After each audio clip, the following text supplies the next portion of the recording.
Bienvenue à tous sur Artefact, le podcast qui parle de photos, mais aussi de tous les métiers créatifs. Je suis Elisa et sur ce format, je serai en compagnie d'invités que je trouve cool et inspirants pour discuter de différents sujets allant du processus de création à l'entrepreneuriat. Aujourd'hui, je suis avec Elsa, une amie styliste et designer avec qui j'ai fait 1001 projets. Je l'ai invitée aujourd'hui car ma vision sur mes projets artistiques a changé depuis que je travaille avec elle. J'ai découvert entre autres l'importance du stylisme dans un projet. Avec Elsa, on va parler de l'importance des collaborations dans un métier créatif. Je m'appelle Elsa, je travaille dans la mode. Pour me présenter, je dirais que je suis un couteau suisse puisque je fais pas mal de choses entre plusieurs activités. Donc je fais de la création de vêtements upcyclés, je fais également du stylisme, plutôt sur des projets éditoriaux, du modélisme. Je crée des patrons pour moi mais aussi pour d'autres marques. Et je fais de la formation aussi au métier de la mode dans des institutions, des écoles, voilà, pour les personnes qui veulent apprendre un peu les différents métiers. Et sinon, d'un point de vue plus personnel, je dirais que je suis passionnée par l'art, par les belles matières, par tout ce qui est fait à la main, par les belles choses et les belles personnes. Voilà, et je te remercie de m'inviter aujourd'hui. Moi je suis ravie aussi. Alors aujourd'hui on va parler des collaborations. Oui. Et la première question que j'aimerais aborder, c'est la définition d'une collaboration. Qu'est-ce que c'est ? C'est quoi l'intérêt d'en faire ? Moi je trouve qu'une collab quand tu débutes, c'est vraiment génial parce que ça permet d'échanger avec d'autres personnes et de progresser. Parce que quand tu fais des collabs, généralement c'est avec des gens qui sont entre guillemets sur le même niveau que toi. Ce qui fait qu'on apprend à plusieurs et du coup on s'élève tous ensemble. Alors que demander une collab à quelqu'un qui est déjà installé, du coup elle a rien à gagner. Non. À faire une collab avec toi en fait, parce que sinon ça s'appelle une prestation. Du coup ouais, quand on débute, je trouve que les collaborations c'est très très utile parce que ça permet aussi de se faire un cercle. Tout simplement, à créer des liens avec des gens et apprendre de d'autres métiers. Et il y a aussi les collabs où il ne faut pas se faire avoir. Oui. Parce que du coup, ce que je disais tout à l'heure, quand tu es professionnel et qu'on te démarche alors que, imaginons moi je suis photographe et j'ai une modèle, enfin une personne qui veut être modèle, qui me contacte pour faire une collab alors qu'elle a eu 0 expérience avant. Pour moi ça s'appelle une prestation parce que du coup elle va rechercher une prise d'expérience. Mais moi du coup ça va rien m'apporter du tout en termes de collaboration finalement. Alors après, c'est hyper intéressant comme question. Moi, je suis plutôt d'accord avec toi et j'aurais tendance à travailler entre professionnels de même niveau, entre guillemets. Oui, voilà. Mais parfois, c'est bien aussi si tu as un coup de cœur ou si tu partages la même vision que quelqu'un, de vouloir aussi t'essayer à autre chose, à un autre univers, de mélanger, d'accompagner, d'aider. Mais ça, c'est voilà, si tu as atteint un certain niveau, c'est pas le truc le plus important. Du coup, pour revenir à ce que c'est qu'une collaboration, comme on l'entend, moi je dirais que c'est une association en fait entre différents partenaires pour mener un projet en commun et je partage complètement ta vision, le fait de devoir s'entraider, s'élever, grandir ensemble, se professionnaliser. C'est un peu ça les objectifs et souvent ce sont donc des choses qui sont pas rémunérées, hein, c'est des projets qu'on mène à titre gracieux, qu'on prend sur notre temps en plus. Donc le but c'est vraiment pas financier mais c'est de vraiment créer des contenus ensemble, de s'élever mutuellement, de pouvoir exploiter des visuels, des images, du contenu sur nos réseaux sociaux, dans nos portfolios, de créer son réseau aussi, de découvrir ce qu'on aime, ce qu'on n'aime pas, de savoir sur qui on peut compter ou pas, avec qui on va bosser par la suite, etc. Avec qui on aimerait bosser après si on démarche, qu'on nous dit est-ce que tu connais pas quelqu'un ? En fait, c'est le réseau aussi. C'est le réseau. C'est le réseau. Mais du coup, moi, ce que je voulais dire par le fait que des gens sans expérience qui me contactent, on va dire que les gens que j'ai shootés qui n'avaient pas du tout d'expérience en collab, c'est parce que c'est moi qui les a démarchés en fait, parce qu'ils m'intéressaient. Mais les gens qui t'envoient un copier-coller, qui envoient tout le monde, j'aime beaucoup ton taf et tout, est-ce que tu fais des collaborations ? Alors, avant, je répondais, je disais juste hello, je suis désolée, mais je ne travaille pas gratuitement, je t'invite à aller voir mes tarifs, nanana. Maintenant, si la personne n'est pas abonnée à moi, je pars du principe qu'elle a juste copié-collé à tous les photographes de Paris, je ne réponds pas. Pareil. Je ne réponds plus. Je trouve que quand tu démarches quelqu'un, il faut justement s'intéresser à ce qu'il fait et qu'il y ait vraiment quelque chose de personnalisé. Tu démarches pas les gens comme ça. Non, moi c'est pareil. Il y a plein de modèles avec qui je l'ai travaillé ou je travaille toujours. Des gens à la base, on a sympathisé sur Insta, tu vois. Et du coup, le lien s'est fait et du coup, ça s'est fait tout seul où je leur propose un projet parce qu'en fait, la personne est intéressante, genre humainement, et j'en parlerai un petit peu après de ce que ça m'apporte maintenant des collabs. Alors, j'ai pas envie de faire des photos d'une modèle qui, par exemple, ne parle pas du tout avec moi, tu vois. Genre, quand je fais une collaboration, en fait, pour moi, c'est du plaisir. Il faut que ce soit un bon moment pour tout le monde. Et le truc, c'est que on a assez d'humains sur cette terre pour trouver des gens avec qui on a envie de collaborer. Voilà, quoi, on peut pas faire avec tout le monde. Non. Chacun doit trouver en fait les gens avec qui il s'entend et avec qui il peut créer librement. Le point suivant, ça va être à quel moment tu t'es dit que tu allais commencer à faire des collabs. Moi, personnellement, j'ai commencé à en faire après avoir fait déjà des premières expériences avec mes copains. Genre, j'ai pris d'abord les gens que je connaissais, comme ça, il n'y avait pas vraiment d'attente. Et voilà, parce que faire des collaborations, bon, vu que c'est un échange de services, il faut que tout le monde quand même y trouve son compte. Donc, si à la fin tu fais des photos, mais que le photographe, par exemple, n'envoie jamais les photos, moi, ça m'est déjà arrivé de discuter avec des modèles qui m'ont dit n'avoir jamais reçu des photos de collabs qu'ils ont faites. C'est vraiment un échange de services, chacun prend du temps. S'il y en a une personne de la collab qui ne remplit pas son job, je trouve ça très irrespectueux, ne fais pas de collab, du coup. Parce qu'au pire, le résultat te plaît pas à 100%, mais demande à la personne en face, ça se trouve, la modèle, elle va kiffer certaines photos, elle sera super contente de les avoir, tu vois. C'est pour ça qu'il faut vraiment communiquer, c'est très important la communication en collab, parce qu'il peut y avoir des erreurs de communication. Ouais, ça je pense qu'on en parlera aussi si on aborde les points, les trucs à pas faire. Ouais, tu vois. Bah, je pense qu'on l'abordera un peu plus tard. C'est hyper important. Mais du coup, ouais, toi, comment tu... Parce que du coup, toi, vu que t'as pas le même métier, tu fais pas de la photo comme moi. Non. Parce que moi, la photo, en termes de collab, c'est quand même assez simple. Faut que je trouve hyper des gens à facile. prendre en photo, c'est super simple. Alors que toi, dans la créa du coup, de vêtements et tout machin, c'est plus compliqué de faire des collabs parce que ça veut dire qu'il faut que tu crées le vêtement, tu trouves la personne qui le porte, et après, tu trouves la personne qui fasse les photos. Ouais, et sans les autres, le vêtement, il est rien, quoi. Ouais. Du coup, moi, la première collab, en fait, j'ignorais ce que c'était que des collabs. J'aurais jamais osé démarcher qui que ce soit parce que justement, pour moi, c'est quelque chose qui devait être payé, rémunéré. Ouais. Et du coup, je pense que j'aurais pas osé demander à quelqu'un, ouais, tu peux faire ci, tu peux faire ça. J'aurais pas osé à cette époque d'avoir le culot. Et en fait, c'est quelqu'un qui m'a démarché sur les réseaux sociaux. Donc, c'était à peu près 2-3 ans. Voilà, et en fait, à l'époque, je commençais à montrer des choses, à créer, à coudre, à faire des vidéos, des trucs comme ça. Et donc, il y a une photographe qui était bien implantée dans le milieu qui, justement, m'a démarché et m'a proposé de faire des collaborations pour mettre en valeur et en lumière mon travail parce qu'elle aimait beaucoup ce que je faisais. Ouais. Donc voilà, moi je fais de l'upcycling et elle aimait, tu vois, justement ces valeurs un peu de mode différentes, éco-responsables et tout ça. Et donc pour elle, je pense que c'était un plus de s'intéresser à des créateurs. Il y avait ce côté humain où je pense qu'elle avait adhéré à ma personnalité, à mon univers. Et moi, clairement, pareil, je la suivais depuis un petit moment. Oui, et donc j'avais, enfin voilà, c'était genre waouh. Donc ça a été ma première collab et c'est vrai que elle avait un niveau professionnel voilà, dingue. Et donc c'était super. Pour moi, ça a été hyper formateur et même en termes d'image, ça m'a permis tout de suite d'avoir une bonne image de marque dans mes vêtements, etc. Et c'est aussi ça qui a fait qu'après j'ai lancé ma marque de vêtements où je me suis dit voilà, ça prend forme et je pense que voilà, une action mène à une autre action et donc c'est cette première collab qui a fait émerger plein d'autres choses par la suite. Moi aussi, mes premières collabs, en fait, vu que je sais pas si j'appelle ça des collabs d'avoir pris mes potes en photo parce que du coup je les connaissais, mais on va dire que mes premières du coup collabs avec des gens extérieurs, on m'a démarché aussi. Genre, justement, j'avais pas le courage d'aller démarcher des gens. J'avais trop peur, genre, parce que ça m'est déjà arrivé au début. J'avais jamais de réponse. Genre, personne te répond. En fait, au début, c'est personne. Ça m'arrive toujours, hein. C'est hyper difficile de c'est super dur d'essayer de se vendre en mode salut. Des fois, j'ose toujours pas, hein, parce que du coup, je trouve que des gens ont encore plus d'expérience que moi. Donc je me dis non, je vais pas lui proposer un truc. Donc j'attends qu'on vienne me voir. Ouais, mais bon, des fois, il faut quand même y aller. Et en fait, moi, ce que j'ai appris de ça, c'est que finalement, le culot, ça paye. Il faut y aller, il faut oser. Ouais. Il faut toujours essayer de donner le meilleur de soi, même si on fait pas grand-chose avec des petits moyens. En fait, c'est toujours voilà, de faire de son mieux. Mais du coup, démarcher les gens, c'est aussi s'intéresser à eux avant. Ouais. Et du coup, après, moi, j'ai compris comment ça marchait. Je me suis dit, ok, en fait, si on me démarche, moi aussi, je peux démarcher. Je ne suis pas obligée de dépendre de telle ou telle personne. Je peux choisir aussi d'autres personnes avec qui travailler. Et donc là, j'ai commencé à faire une espèce de veille sur les réseaux sociaux. Donc c'est pareil, ça a eu quelques mois plus tard après ça. C'est d'ailleurs à cette époque où j'avais repéré ton compte. Parce que Elisa, en gros, c'est quelqu'un que j'avais repéré sur les réseaux depuis longtemps et avec qui je voulais bosser. Voilà, pour ceux qui nous écoutent et qui ne savent pas, notre petite histoire. Et très belle histoire, oui. Voilà.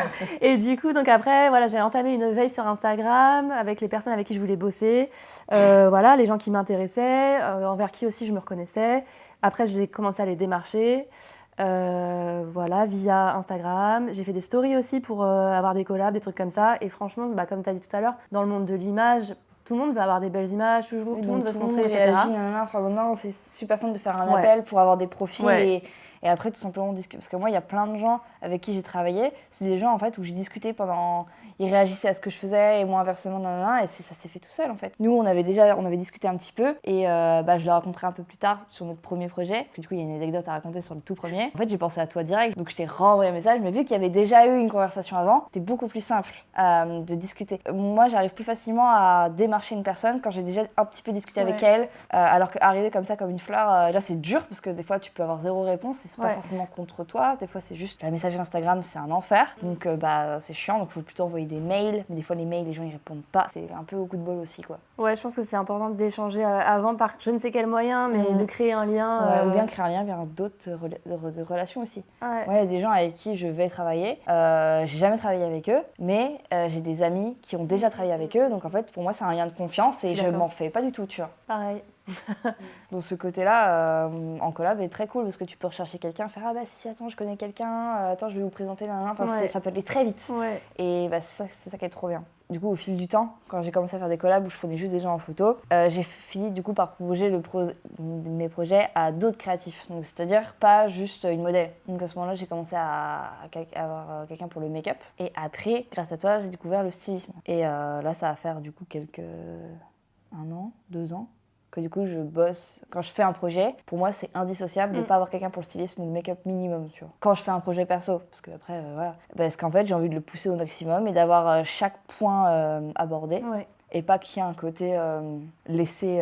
Parce qu'en fait sur un projet poussé, ça va se voir. S'il y a un truc qui n'est pas fini, ça se verra, tu vois. Chacun sa spécialité, et c'est bien de pouvoir faire avec.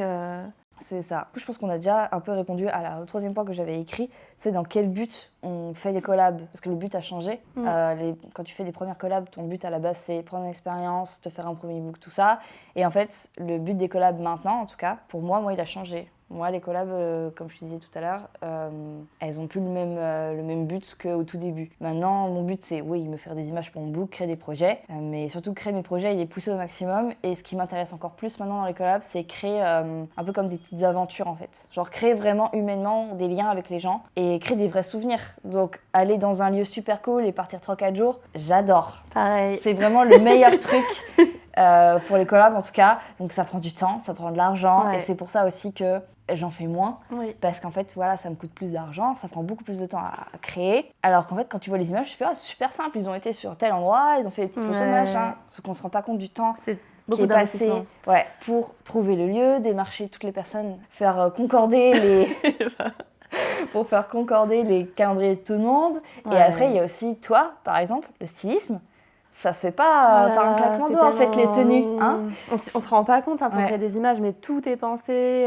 C'est des jours et des jours de travail. C'est ça, et puis tu travailles par rapport, je prends l'exemple là, mais tu travailles sur un profil précis d'une modèle qui sera choisi pour le projet. Si au dernier moment on change la modèle, ça change tout. Ça change tout. Alors des fois tu peux avoir des très bonnes surprises, mais très souvent ça fait chier. Parce que du coup, t'as l'impression que ce sera pas aussi bien que ce qui était prévu. Du coup, ça met tout le monde un peu dans l'inconfort, alors tu peux avoir des très très bonnes surprises. J'en ai plein.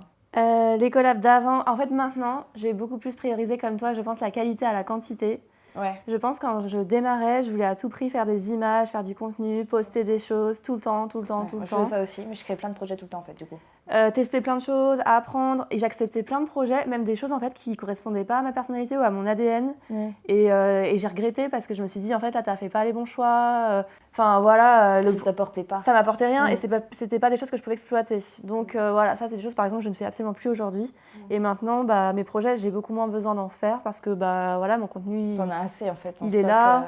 Voilà donc j'en fais beaucoup moins. Mais je vais collaborer beaucoup plus sur des projets vraiment coup de cœur. Je vais essayer de travailler que avec des professionnels. Ou si je travaille avec des gens qui démarrent ou qui se lancent depuis quelques temps, ça va vraiment être des gros coups de cœur. Mais sinon, je vais plus travailler avec des pros, que ce soit efficace, qu'on puisse aussi se challenger. Enfin, pour moi, aujourd'hui, c'est un peu ça l'important. C'est de se fixer des objectifs plus poussés. C'est plus de la création juste d'images pour montrer des choses. Oui, c'est juste pas pour faire que des photos, c'est pour montrer d'autres choses. J'ai besoin qu'il y ait du sens dans ce qu'on fait. J'ai besoin de créer de l'humain aussi comme toi. Et bon, après, c'est pas un mystère. Hein. C'est pour ça que j'aime travailler avec toi. Mais voilà. On va parler d'une première anecdote qui s'est passée l'année dernière, donc en 2022, je crois. Que c'était il y a 1 an. C'était l'automne dernier, non ? Enfin, l'hiver dernier, l'automne, c'était novembre. Donc c'était en octobre 2022. Nous sommes allés en Dordogne avec une petite équipe, donc on était 5. Ah, 5, oui, parce qu'on était dans ma voiture. On était dans ta voiture et ta voiture était pleine, donc on ne peut pas être 6. Ouais, on était 5. Donc il y avait toi et moi, pour moi la photographe, toi le stylisme, il y avait Emma pour le make-up. Et il y avait du coup Maëva pour la modèle et il y avait aussi Cléo pour la vidéo. Donc voilà, tout était prévu, j'avais le lieu, j'avais même l'intervenant, parce que du coup c'était un lieu avec un intervenant. Donc on fait nos 6 heures de route de Nantes. Donc, ça veut dire que moi, déjà, je suis descendue de Paris 2 heures, donc plus 6 heures de route. Donc, on fait notre truc. Dans la voiture, on était bien serrés, quoi, avec toutes les affaires, parce qu'on avait loué un Airbnb. C'était horrible. Non, c'était marrant. Non, franchement, ce qui était derrière, c'était horrible. C'était rigolo. Je me rappelle encore de quand Maëva conduisait la voiture et qu'elle s'est pris un dos d'âne et que toi, tu t'es réveillée d'un coup. Ah ouais. Comment ça, ma voiture? Ah, j'avoue, des fois, je peux être mégère. Non, mais ça va, globalement. C'était normal quand même. Oui. Et en fait, on est arrivé du coup sur le lieu, on est arrivé la veille. Et malheureusement, le temps était bon la veille. Sauf que le matin même, en me levant, le temps s'était dégradé. Et là, c'était la catastrophe. C'était la catastrophe. Parce qu'en fait, j'étais la première à me lever. Donc, je me lève. Et là, je vois un petit SMS du petit monsieur qui devait nous accueillir. Comme quoi, ce ne serait pas possible de shooter, mais pendant tout le week-end. Parce que impossible de faire ce qu'on voulait. Impossible. Mais bon, si on trouvait des solutions, impossible. Du coup, il m'a dit, je suis désolée. Du coup, je fais, ah ouais, moi aussi, je suis désolée. Mais ça veut dire que là, on a fait 6 heures de route. J'ai amené des gens à l'autre bout de la France pour que dalle. J'étais dévastée. Et c'est à ce moment-là que tu t'es levée et que tu m'as trouvée en pleurs. Et je me suis dit, ok, il y a un problème. Qu'est-ce qui se passe? Donc on est sortis acheter des pains au chocolat. Oui, on a fait plusieurs boulangeries parce que c'était fermé, vu qu'il n'y avait rien là-bas. Mais on a toujours aimé les bons petits déj et malgré les problèmes, les choses comme ça, bah voilà, on s'est dit en fait là on n'a pas le choix et ouais, voilà. on va prendre l'air. Peut-être 2 heures à peu près pour redescendre mon truc, parce que moi c'était vraiment. Pour toi c'était compliqué. C'était un désastre. Moi c'est vrai que j'étais un peu plus en mode bah en fait ça fait partie de la vie et moi je m'en voulais. Même si c'était la météo, je le prenais personnellement en mode c'est ma faute. Bah ouais, genre j'aurais dû le prévoir, tu vois. Alors je l'avais prévu, mais j'ai choisi d'y aller quand même. Je me suis dit, vas-y, j'ai toujours eu de la chance, pourquoi maintenant, là, je devrais annuler mon truc? Ah bah... Et ça, quand tu shootes en extérieur et tout, en fait, ça fait partie du quotidien. La météo, c'est une chance sur 2, tu sais pas, il faut l'accepter. Donc du coup, on est parti chercher nos croissants. Voilà, et il faut qu'on trouve un plan B. C'est pas possible d'avoir fait 6 heures de route pour rien. Ouais. Sauf que du coup, le shoot devait être le matin même et on repartait le lendemain midi pour moi j'avais un train de 18h à Nantes, enfin voilà, on était obligé de partir au moins à midi 30 de là-bas. On avait très peu de temps, voilà. Donc on a trouvé une nouvelle idée qui était dans des très beaux jardins du coup en Dordogne, qui était quand même à 1 heure de route, parce que évidemment j'avais pris un Airbnb à 1 heure de route. Perdu. Voilà. Et c'était bien, il y avait une piscine, on a pu quand même profiter. Ouais, moi j'ai pas été dans la piscine, mais. Moi après j'ai profité quand même. Oui. Donc voilà, donc on y va, donc on les appelle, on leur demande si c'était possible de faire des photos. La dame de l'accueil nous dit oui. Franchement trop bien. Voilà, on arrive, on nous dit que non finalement, il faut une autorisation. Je me souviens pas de ça. Moi j'arrive en mode on n'a pas le droit. Et en fait non, c'est qu'ils ont eu des soucis avec d'autres photographes un jour qui ont un peu trop abusé du truc. Et donc maintenant il fallait une autorisation. Sauf qu'on était un week-end, donc la propriétaire des lieux n'était pas forcément là pour donner son accord. Donc voilà, on était un petit peu d'accord. En fait les appareils photo et les drones étaient interdits. Donc même si on voulait essayer, c'était pas possible. Donc du coup, la dame de l'accueil, elle a été quand même super gentille parce qu'elle a donné mon numéro à la propriétaire des lieux, qui du coup m'a rappelé 10 minutes plus tard. Et en fait, pour l'anecdote, j'avais créé mon site web, j'avais fini de créer mon site web 1 semaine avant. Donc ça veut dire que ça faisait 1 semaine que mon site web était publié. Et en fait, mon site web m'a sauvé les fesses, parce que ça a donné confiance à la dame. Parce que j'aurais eu que Instagram, je pense qu'elle aurait eu peur. Alors que là, j'avais mon site web, et du coup, il y avait un à propos, il y avait plein de choses qui parlaient de moi. Et elle m'a dit, votre site web, il m'a donné confiance en vous, j'aime beaucoup ce que vous faites, je vous donne mon accord pour que vous puissiez faire des photos demain matin. Les jardiniers seront là pour vous aider s'il faut. J'étais super contente. Donc on a pu avoir notre plan B, magnifique plan B d'ailleurs, parce qu'en fait finalement on a l'impression que c'est le projet initial. Oui, ça a trop bien marché. Ça s'accorde hyper bien. Donc tu vois, les surprises des fois c'est comme ça, mais des fois voilà, là on a eu de la chance. Donc on a shooté en 20 minutes top chrono, parce que il y avait le temps de préparation, tout ça, et à 12h30 il fallait qu'on se casse. Donc on a fait ça. En plus il faisait pas très très beau. Non. Mais franchement ça l'a fait, on n'a pas eu de tempête non plus. Et donc ce projet, vu qu'il y a eu l'expérience, le fait qu'il y a eu des rebondissements machin, en fait j'y suis attachée. Parce qu'il y a eu une expérience, parce que humainement il y a eu quelque chose, parce qu'en fait tout le monde a bien suivi le move. Ouais, et puis on s'est tous bien entendus, on a échangé, on n'a pas paniqué. Il y avait que moi qui paniquais en fait finalement. Oui, mais du coup ça t'a apaisé, et en fait ça a été très chill, et on se connaissait, mais on se connaissait pas tous, mais voilà, il y avait un... Moi je connaissais quand même Cléo et toi. Ouais. Emma, je sais plus si c'était le projet. Moi j'avais déjà bossé avec Emma sur un autre projet. Ouais, donc il y avait quand même des liens, tu vois. Donc en fait c'était très fluide. Humainement, tu peux pas savoir comment réagissent les gens avant même de vivre des choses, donc t'as des bonnes ou des mauvaises surprises, tu vois. Mais là en l'occurrence, c'était très très bien.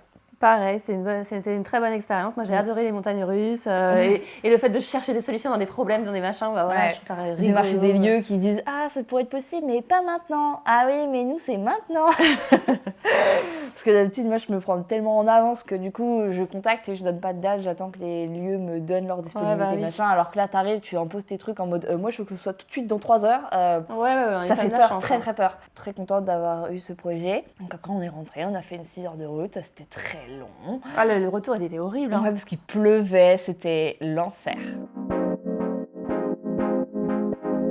Le 4e point, et pas des moindres, les red flags des collabs. Parce que c'est bien beau les collabs, mais il y a aussi des choses qui ne sont pas, entre guillemets, acceptables en collab et qui, du coup, sont pas assez normalisées. Enfin, je sais pas comment dire, mais il y a des comportements, des fois, en collab où moi, c'est déjà arrivé que je discute avec des photographes qui me disent « Ah, c'est trop bien, t'arrives à faire des projets avec des modèles et tout, machin. Moi, on me laisse tout le temps tomber. » Je fais « Comment ça ?» Je fais « Bah, moi, j'ai déjà payé des billets de train à une modèle et tout, machin, et 2 jours avant, j'avais plus de nouvelles et elle est jamais venue. » Je fais « Comment ça ?» Ça m'est jamais arrivé et je touche du bois pour que ça ne m'arrive pas.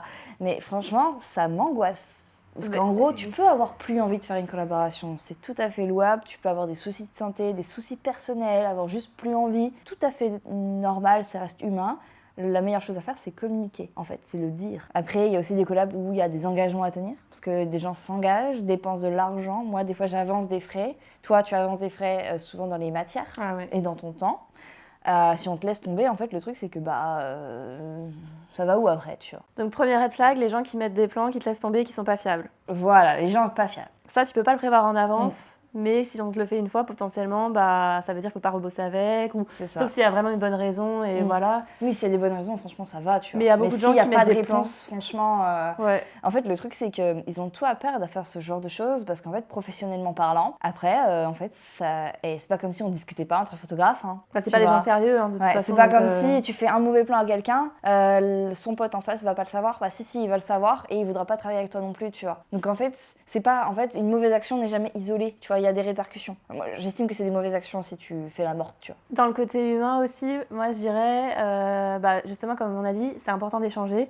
Et si pendant les échanges je sens un manque de respect, un manque de bienveillance, une personne qui veut tout diriger, etc., ça pour moi c'est rédhibitoire. Je peux pas bosser dans ce climat-là. Je trouve qu'il faut vraiment un climat qui soit agréable. Même d'échanger un peu, même si j'avoue, je décide beaucoup moi quand même.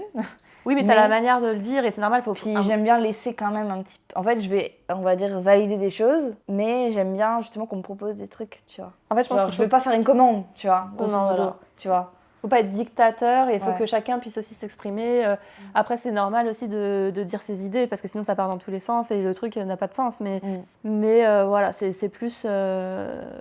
Ne pas être bridé. Ne pas être bridé. Et la manière de dire les choses, je trouve que c'est hyper important de faire preuve de bienveillance et d'empathie avec les gens qui bossent. Quoi. Moi, quand je crée un projet, souvent, quand je commence à en parler, c'est que déjà, ça fait déjà plusieurs semaines, enfin pas mal de temps qu'il est en projet dans ma tête. Donc j'y suis déjà attachée, entre guillemets. Donc quand je contacte des gens pour leur proposer le projet et qu'ils acceptent et qu'ils sont déter, je pars du principe que faut être peut-être pas aussi motivé que moi, mais il faut être un minimum motivé du truc. En mode quand j'ai des updates, c'est quand je suis super contente des updates. Faut réagir un peu, tu vois. Genre, j'allais dire c'est le minimum, mais des fois ça réagit pas. Genre. Ouais, des fois ça réagit pas et c'est difficile quand ça réagit pas parce que t'appréhendes vachement le shooting. Parce que du coup, tu sais pas si les gens ils aiment ou pas. Ouais. Tu te dis mince, s'ils communiquent pas avec moi, j'ai envie que ça leur plaise aussi parce que ça reste une collaboration, donc il faut que ça apporte à tout le monde. Il faut que le travail de tout le monde soit mis en valeur. Par exemple, moi en tant que photographe, quand du coup j'ai styliste et tout machin, je fais des photos. Pour moi, pour mettre en valeur mon taf et tout machin, mais je fais aussi par exemple pour le make-up, des photos plus close-up et tout machin pour mettre en valeur le maquillage, toi pour mettre en valeur les vêtements, en gros, pour que tout le monde y trouve vraiment son compte, parce que chaque personne ne va pas vouloir mettre la même chose en valeur dans le projet. C'est ce juste milieu-là aussi, et tu vois, les photographes qui par exemple n'envoient jamais les photos, j'arrive pas à comprendre ce qui se passe dans leur tête en fait. Je me dis, mais il y a des gens qui ont pris du temps, même si c'est juste une modèle, elle a pris du temps, et modèle, c'est un vrai métier. En parlant de l'usage des photos, j'aimerais bien rebondir aussi sur un red flag que j'ai vécu. Et ça, vraiment, je trouve que c'est hyper important pour tout le monde, surtout quand on se lance, où on est trop content quand on nous propose une collab, on fait confiance, etc. Alors, il ne faut pas faire confiance. Il faut se méfier, tout à fait. En fait, il faut quand même se méfier. Et pour moi, c'est hyper important de mettre par écrit aussi un peu les tenants et les aboutissants du contrat, entre guillemets, même si c'est pas un taf rémunéré. Il faut vraiment clarifier les objectifs, les usages, comment vont être utilisées les photos, ce qui est permis de faire ou pas faire, mentionner tout le monde, parce qu'en fait, il y a plein de gens qui ne mentionnent pas, qui repostent, qui vont se servir des images éventuellement pour gagner de l'argent alors que c'était pas prévu. Ou carrément, il y a des gens, moi, qui ont pris mes photos et qui ont associé mon travail à leur boîte, par exemple de prod de je sais pas quoi. Mais en fait, j'ai jamais bossé avec ces gens-là. Pour les personnes qui font de la création aussi, je pense aussi aux créateurs peut-être de vêtements ou je ne sais quoi. Bien pareil, c'est pareil tout mettre à l'écrit, ou demander une caution ou quelque chose si tu as du matériel, si tu empruntes des choses, parce que parfois, on peut te rendre les pièces défectueuses ou carrément on te les rend pas, et ça arrive souvent. Donc je trouve que la première des choses à faire, peu importe notre rôle, c'est de vraiment tout mettre par écrit. Voilà. Est-ce qu'il y a d'autres red flags pour toi? C'est quoi tes red flags? Moi, le premier red flag que j'avais écrit sur mon truc, c'est les gens qui osent plus dire qu'ils sont plus motivés pour les projets. Parce qu'en fait, tu peux ne plus être motivé. Ça, je l'ai déjà dit, je crois. Et c'est humain, ça s'appelle la communication. Bah moi, tu vois, ça fait partie des projets au début où je me disais ah ouais, trop bien parce que j'adorais cette personne, parce que je voulais créer des contenus et tout machin. Et après, je me suis dit merde, en fait, j'ai pas envie de le faire quoi. Et j'osais plus. Ouais, mais en fait, c'est normal. J'ai fait la mission quand même. C'est normal de plus oser. Mais c'est vrai que quand tu as un laps de temps assez grand, genre quand tu t'en rends compte genre 3 semaines avant, là tu peux tout à fait en parler à l'équipe et dire et l'équipe comme ça peut rebondir. Alors forcément ça râle un peu, c'est normal, mais je préfère largement qu'on me dise Elisa, je suis désolée, là, je suis un peu dans un mauvais mood, j'ai plus envie, ça m'inspire plus, voilà. Si tu veux, je t'aide, je mets une story, nanana, on va trouver une solution pour trouver quelqu'un d'autre. Je vais râler, mais c'est très bien. Enfin, parce que du coup, ça permet de pas aller dans le mur, tu vois. Alors que si c'est genre 24 heures avant, c'est un peu plus chiant. Parce que du coup, t'es là en mode... pourquoi tu nous as rien dit, genre? Et puis des fois, moi ça m'est déjà arrivé que des modèles me laissent tomber 24 heures avant, une semaine avant, parce qu'ils ont eu des imprévus. Ça, c'est encore un autre truc. Des imprévus de santé, tout ça, tu n'y peux rien. Tu peux rien dire. Mais par contre, des choses que tu peux prévoir ou que tu peux sentir venir, pour moi, il faut en parler un petit peu, tu vois. Toi, ça a déjà arrivé que je te propose un projet, que j'avais trop envie de le faire et tout machin, genre dans 2 semaines. Et toi, tu m'as dit non, je vais pas le faire maintenant, parce que j'ai pas le temps de développer les pièces. Là, j'ai pas envie de le faire, nana. Et alors, j'ai râlé, évidemment. Mais on a décalé 2 mois plus tard, ça s'est très bien passé. Je fais plus les choses dans l'urgence comme ça, parce que pour moi, je trouve que tu fais pas de la qualité. Tout à fait, non, mais c'est pour ça. Moi, j'apprécie qu'on me l'oblige un peu, tu vois, en mode ok, et du coup, j'ai compris. Et j'étais très contente après, tu vois. Ouais, non, c'est encore mieux, en fait, quand tu prépares bien quand même ton truc. Après, moi, justement, il y a ça, comme tout est fait souvent à la main, où je vais plutôt faire appel à des créateurs. Donc, tout va être fait, et ça prend vraiment... Enfin, à la main, où faut que j'aille sur place, etc. Ça prend vraiment beaucoup de temps. Ça prend beaucoup de temps, genre le sourcing de tout ça, même trouver des inspirations. En fait, tout ce temps, ça prend beaucoup de temps. Et c'est vrai, quand on me demande une quantité hyper importante de taf, genre fais 4 ou 5 looks ou je sais pas quoi, mais en fait... C'est pas possible, tu vois, sur une collaboration. Tu peux pas les faire de tes mains tout le temps, donc c'est pour ça que tu fais appel à d'autres créatifs aussi. Et c'est comme ça d'ailleurs que les prestations de stylisme ont démarré, c'est que j'étais pas en mesure de pouvoir tout faire de mes mains, de ma marque, etc. Et donc j'ai commencé à faire ça et j'ai trouvé ça trop bien aussi de créer du lien avec d'autres personnes et de les inclure, et que ce soit vraiment vertueux. Et voilà, donc maintenant quand on me demande trop de trucs, en fait je dis non parce que aujourd'hui j'ai plus besoin de produire autant de choses. Et puis c'est trop quoi, le temps c'est précieux et faut savoir dire un peu non parfois. Aussi, oui. En fait il faut être raisonnable. Et puis la priorité aussi, ce qu'il faut dire par rapport au collab, donc c'est super, mais c'est pas la priorité de notre vie. La priorité c'est vraiment le reste, nos jobs, voilà. Donc c'est aussi pour ça que c'est bien d'en faire. Mais il faut que ce soit dans notre intérêt quand même. C'est pour ça qu'accepter n'importe quel collab tout le temps, en fait, le truc, c'est que récemment, une agence m'a démarché pour le lendemain. Et la condition, c'était tag-la en story en post. Non, merci. J'ai quoi gagner, même si elle a 1 million d'abonnés, qu'est-ce que je gagne? À part du taf gratuit. Et en fait, le truc, c'est que tu peux pas te dire en mode oui, plus tard, peut-être qu'ils me payeront. Non. Si tu acceptes une fois de travailler pour un truc aussi gros qu'ils peuvent avoir des moyens gratuitement, jamais ils te prendront au sérieux et jamais ils te paieront. Donc en fait, non. Du coup, pour résumer les collabs, en gros, c'est bien quand tu démarres, mais quand tu démarres, tu t'en fais beaucoup pour te faire ton avis, ton expérience. Oui, et après, plus tu évolues, plus elles sont sélectionnées, plus elles sont raisonnées, et plus en fait elles sont plus poussées, tout simplement. En fait, après ça dépend du type de photo. Moi, en tout cas, elles sont plus poussées, donc ils me prennent plus de temps. Mais j'ai des amis photographes où eux, les collabs, c'est plus beaucoup plus chill par rapport à leur taf, ce qui fait que c'est des trucs un peu plus lifestyle, sur le feeling, nanana. C'est hyper cool. Mais moi, du coup, c'est ce que je faisais avant. Et Ouais. du coup, je le fais beaucoup moins. Parce que maintenant, j'aime bien réfléchir à mes idées. Nanana, mais Pareil. chaque personne fonctionne différemment. Donc, c'est Ouais. pour ça que bah, du coup, chaque créatif a sa façon de faire. Donc, moi, je parle de mon expérience, mais ça ne veut pas dire que c'est universel, tu vois. Je voulais terminer par une anecdote, qui est l'anecdote de notre tout premier projet, Elsa. Est-ce que tu t'en souviens? Je me souviens de ce projet. Ouais. Je sais de quoi tu vas parler. Tu te Enfin, souviens de la veille du j'imagine. projet ou pas? Alors oui, on était trop Ah non, contents. C'était la surveille même. On allait se faire un week-end en Normandie. Voilà. Pour Et ceux puis ceux qui du coup sont sur ce podcast et qui me connaissent doivent plus ou moins connaître ce projet-là. C'est le projet au Marité. Donc c'est un grand bateau qui fait 40 mètres de long, qui a 3 mâts, qui a les voiles, les cordes et tout. Enfin, magnifique. J'ai pris des mois à trouver ce lieu parce que j'avais une idée, mais trouver un bateau précis, non, c'était dur. J'ai trouvé, je les ai contactés, j'ai pris les billets, nanana. Et le jour où je me suis dit, ah, ça y est, il me faut une équipe pour le faire. C'était une croisière de 10 heures. Du coup, je me suis dit, bon, en 10 heures, je vais peut-être pas faire qu'un seul look. Et puis, j'avais jamais bossé avec des stylistes. Donc, je me suis dit, je peux pas faire les tenues, genre. En fait, j'ai pas assez. En fait, toutes mes tenues seront pareilles si c'est moi qui fais, tu vois. Genre, ce sera pas riche. J'aurais pas de. Et c'est à ce moment-là que du coup, j'ai repensé à toi. Parce qu'on avait discuté ensemble peut-être quelques semaines avant. Du coup, je t'ai envoyé mes 3-4 vocaux. Et donc, tu m'as répondu qu'en fait, t'étais déter, nanana. Après, tu m'as dit que t'avais une maison de vacances à côté. ça tombait en trop Normandie, bien. j'étais, mais ok, c'est trop bien. Donc, on démarre le projet, on trouve la modèle, Donc, on était vraiment que 3 au départ. On était vraiment, on n'avait pas pris quelqu'un pour le make-up. Ah oui, c'est vrai. Ouais. Non. Parce que, bon, déjà, moi, c'était le début. Je m'étais dit, ok, je On me se concentre connaissait sur le pas. 6. Et on connaissait Et pas. on allait donc, chez moi. et on allait chez toi. Et moi, j'avais peur, tout un week-end avec des gens que je connaissais pas et tout. Moi, j'avais pas peur, par contre. Ah là là, moi, j'appréhendais vraiment, quoi. Tu sais pourquoi j'avais pas peur? Parce que aussi sur ce projet-là, j'avais 2 amis, Mathis et Clamarie, qui étaient venus également sur le bateau parce que c'est un truc touristique à la base. Ils sont venus juste pour le kiff parce que c'était hyper cool de faire une croisière de 10 heures sur une journée. Donc moi j'étais rassurée parce que j'avais 2 potes qui venaient également. Moi j'étais pas rassurée et je pense que c'était un des premiers projets comme ça gros que je faisais Et à du partir coup, on arrive sur. loin. Donc c'était un week-end, donc la croisière, le jour du shoot c'était le dimanche. Du coup, c'était genre de 7h jusqu'à 17h. Voilà. Et en fait, du coup, le vendredi soir, je vais chez toi, à Paris. Ça se passe bien, la rencontre. Ça se passe trop bien. C'était super cool. Voilà, justement, ça se passe trop bien. Donc, on était trop contentes. C'était génial. On prépare nos affaires, nos valises, tout. On descend les valises et tout machin, parce que tu avais un étage. On prend des chocs à pic avec nous. On prend des chocs à pic, important les chocs à pic. Genre pour la route et le petit-déj le lendemain.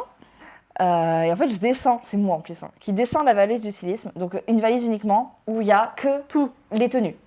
C'est pas nos valises de nos trousses de nain, c'est que les tenues dans cette valise. Toutes les tenues du Je la prends, je la descends et bloque la porte. Donc, du coup, je me suis dit, comme ça, j'y pense, je la vois. Il y avait cette valise et le paquet de chocs à pic qui était dessus.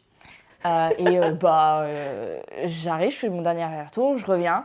Ça me fait marrer, je prends le paquet de chocs à pic. Parce que du coup, faut pas l'oublier, le paquet de chocs à pic, je le prends. Et après, on part. Et après, on part, parce que du coup, je l'ai mis dans le coffre, j'ai refermé le coffre, je fais allez, vas-y, on y va. Et donc, on est parti avec toutes nos affaires et tout comme ça. Après, on a été chercher, du coup, un des copains qui venait avec nous, Mathis. Donc, trop la fête et tout machin. On fait de la route. On a fait plein de détours dans des petits patelins parisiens autour de Paris. C'était mignon, ça prenait du temps. Je crois que on a fait 3 heures et demie de route. 3-4 heures de route, arrivé à Caen. On est à Caen. J'ai un pressentiment. On commence à se dire en mode, attends, elle est où la valise déjà? Du coup, on se pose la question, elle est où la valise déjà? Je sais pas, on l'a mis dans le coffre. Bah ouais, on l'a mis dans le coffre. On s'arrête, Total Access pour voir. On ouvre le coffre. Les chocs à pic. Pas la valise du stylisme. Ça veut dire qu'on avait rien. Shooté, finalement. J'avais juste mon sac photo, finalement. On n'avait rien. Donc, c'était le vendredi soir, donc tout allait bien. Et en fait, c'était un peu une mise à l'épreuve parce que, mon pote Mathis qui était avec nous, il l'a pris super chill. Je le connais, c'était chill. Par contre, toi, je savais pas comment t'allais réagir. Parce que j'étais là en mode, oh là là, je tombe sur une personne qui... Je sais pas si c'est une personne qui va péter un câble. Faut refaire 3 heures de route au retour, dans la nuit, pour retourner à Paris. Donc, et après, il y a eu la panique de la valise, elle est où? Genre, est-ce que quelqu'un l'a pas pris? En fait, non, elle était restée vraiment devant. Il y avait des moutons devant chez toi. Oui, j'habitais à la campagne. Et du coup, il y avait juste des moutons qui ont à part les voisins voisins et des moutons. Voilà, mais même tes colocs n'avaient pas vu. Je pense que la valise, elle est restée là. Non, mais elle n'a pas bougé.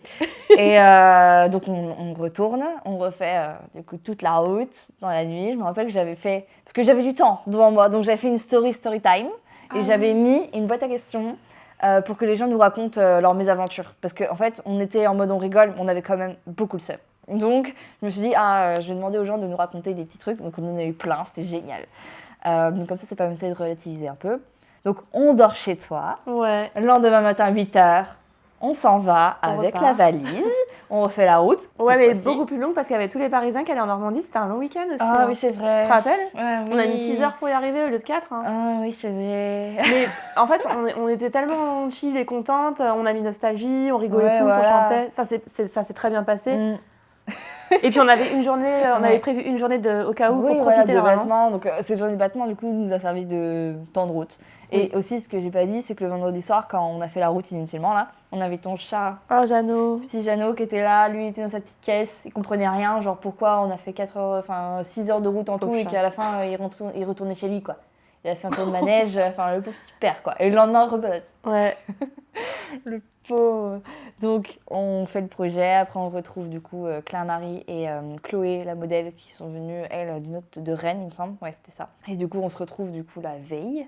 On dort chez ton papa. On a fait un super pique-nique au coucher de soleil la veille c'était trop bien. On avait un peu froid à un moment donné. Ouais. Mais c'était trop bien. C'était pas encore le printemps, mais je crois pas. Non, c'était en avril. Ah ouais. Et on a eu un temps magnifique. Du coup, le lendemain, quand on allait à Granville, du coup, pour anecdote, avec Claire-Marie, on s'est pris un pigeon dans notre voiture. Genre vraiment, on roulait.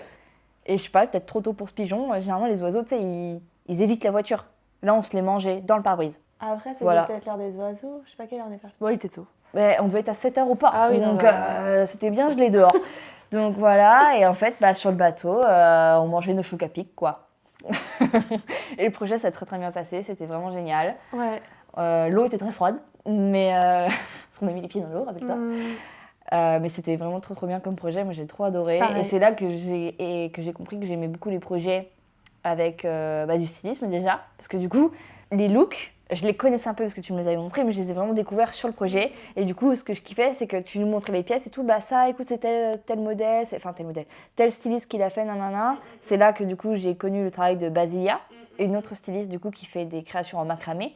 Et j'ai appris après qu'elle était également styliste. Donc, j'ai fait aussi des projets avec Basilia ensuite, parce que j'avais déjà, entre guillemets, indirectement travaillé avec toi. Et puis toi, tu la connaissais déjà, donc du coup, tout de suite, il y avait ce côté-là. Et j'ai trop aimé faire ça. Et c'est à ce moment-là que je me suis dit, le stylisme, c'est vraiment trop important. Oui, tout est important. Sur un projet, je me dis, je ne serais pas autant attachée au projet si j'avais été toute seule avec Chloé. J'aurais été beaucoup moins inspirée, je pense. Parce que là, du coup, chaque tenue, je me suis dit, j'arrive sur le bateau, j'ai regardé tous les coins où je pouvais aller. Je me suis dit, telle tenue sera ça, telle tenue sera ça. Parce que du coup, j'ai pas pu faire de repérage avant.